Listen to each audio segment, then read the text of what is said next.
नमस्कार, स्वागत है आपका हिमाचल न्यूज़ एंड अपडेट्स में। पेपर लीक मामले में फंसी भर्तियों को लेकर सरकार ने एक नया फॉर्मूला तैयार किया है। इस वीडियो में हम उसी फॉर्मूले के बारे में बात करेंगे।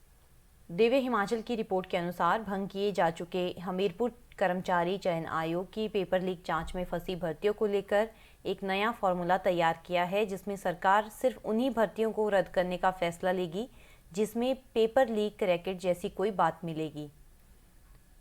सीमित लीकेज वाली भर्तियों के मामले में रिजल्ट घोषित करने को लेकर विजिलेंस रिपोर्ट के आधार पर फैसला होगा। मुख्यमंत्री सुखविंदर सिंह सुक्खू के निर्देश के बाद मुख्य सचिव स्तर पर हुई बैठकों के बाद विजिलेंस ब्यूरो को नए निर्देश भेजे गए हैं।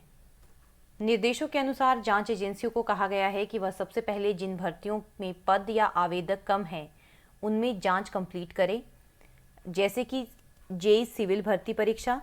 इसी तरह एक एक करके पोस्ट कोड जांच से बाहर आते जाएंगे और सरकार इनका रिजल्ट घोषित करने को लेकर फैसला लेगी। लोक सेवा आयोग ने भी फिलहाल जांच के अधीन वाले रिकॉर्ड को लेने से इनकार किया है, लेकिन अभी राज्य सरकार के स्तर पर भी इस बारे में कोई फैसला नहीं हुआ था। मुख्य सचिव के स्तर पर हुई बैठकों में विजिलेंस ब्यूरो ने 18 से 19 पोस्ट कोड की भर्तियों में पेपर लीक होने की आशंका जताई है। 4 पोस्ट कोड को लेकर पहले ही एफआईआर हो चुकी है और कुछ और मामलों में एफआईआर होना बाकी है। हमीरपुर कर्मचारी चयन आयोग में 50 से ज़्यादा पोस्ट कोड की भर्तियां हुई थी, इसीलिए जांच के दायरे में आए पोस्ट कोड और जांच के दायरे से बाहर पोस्ट कोड के रिजल्ट घोषित करने को लेकर लाखों युवा परेशान हैं। इसमें से junior office assistant post code 817 और ड्राइंग टीचर जैसे पोस्ट कोड में युवा मुख्यमंत्री से भी मिल चुके हैं। इसके बाद ही विजिलेंस ब्यूरो को नए निर्देश जारी किए गए हैं। जहां तक क्लास 3 की भर्तियां शुरू करने की बात है, तो लोक सेवा आयोग को 2052 पदों की भर्ती शुरू करने का पत्र भेज दिया गया है। इसमें JBT, fireman, junior auditor, junior office assistant, operation theatre assistant जैसे कई पद हैं। यह पद इससे पहले हमीरपुर आयोग ने विज्ञापित किए थे, लेकिन लिखित परीक्षा नहीं हो पाई थी।